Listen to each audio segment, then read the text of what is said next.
Hey guys, how are you doing? It's Mr. P. I know I look different. I shaved my head, um, but I'm still me. I miss you guys. But what we're going to do today is I'm going to start reading Charlotte's Web to you.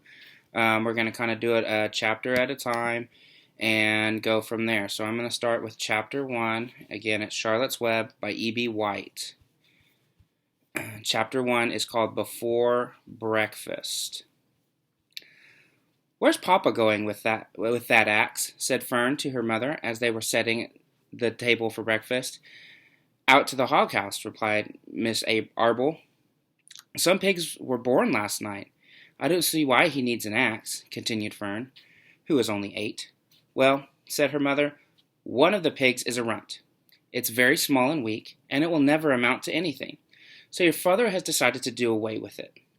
"Do away with it?" shrieked Fern.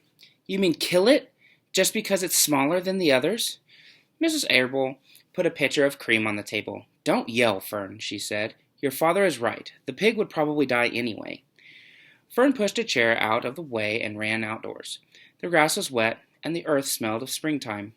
Fern's sneakers were sopping by the time she caught up with her father. "Please don't kill it," she sobbed. "It's unfair." Miss Arable stopped walking.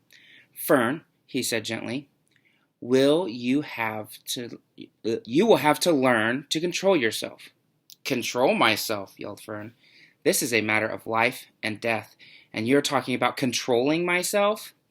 Tears ran down her cheeks, and as she took hold of the axe and tried to pull it out of her father's hand.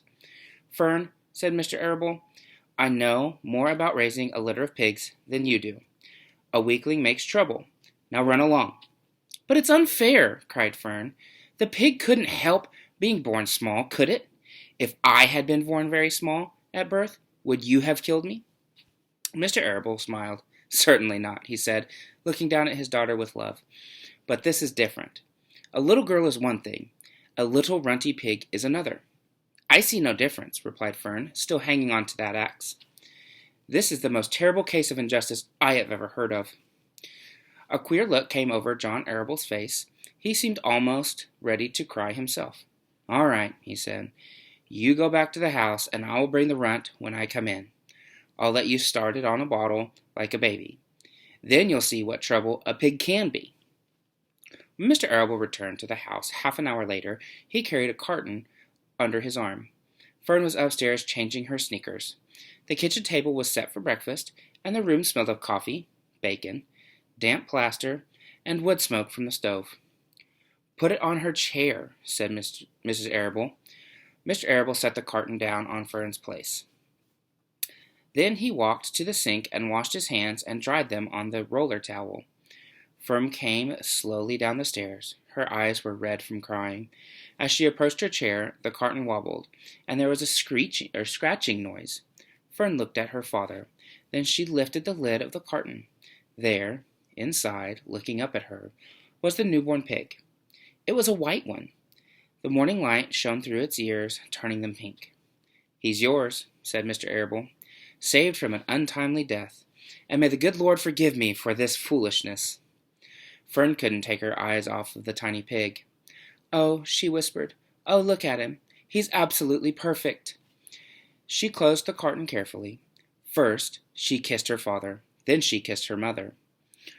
Then she opened the lid again, lifted out the pig, and held it against her cheek. At this moment, her brother Avery came into the room. Avery was 10. He was heavily armed, an air rifle in one hand, a wooden dagger in the other. "What's that?" he demanded. "What's Fern got?" "She's got a guest for breakfast," said Mrs. Arable. "Wash your hands and face, Avery." "Let's see it," said Avery, setting his gun down.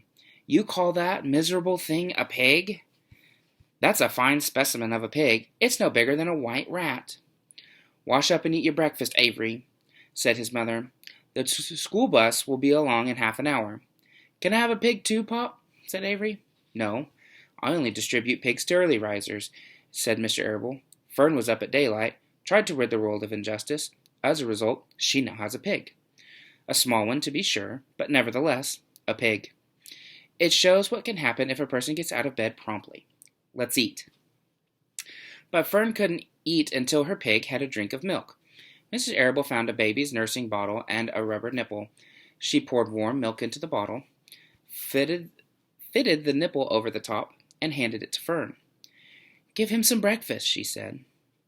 A minute later, Fern was seated on the floor in the corner of the kitchen with her infant between her knees, teaching it to suck from the bottle.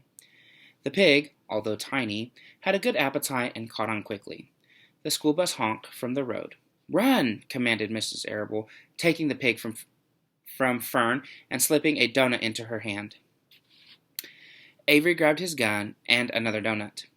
The children ran out to the road and climbed into the bus. Fern took no notice of the others in the bus. She just sat and stared out the window, thinking what a blissful world it was and how lucky she was to have an entire charge of a pig. By the time the bus reached school, Fern had named her pet, selecting the most beautiful name she could think of. "Its name is Wilbur," she whispered to herself. She was still thinking about the pig when the teacher said, "Fern, what's the capital of Pennsylvania?" "Wilbur," replied Fern dreamily. The pupils giggled. Fern blushed. That is the end of chapter 1, guys. I will see you again for chapter 2. Have a good day.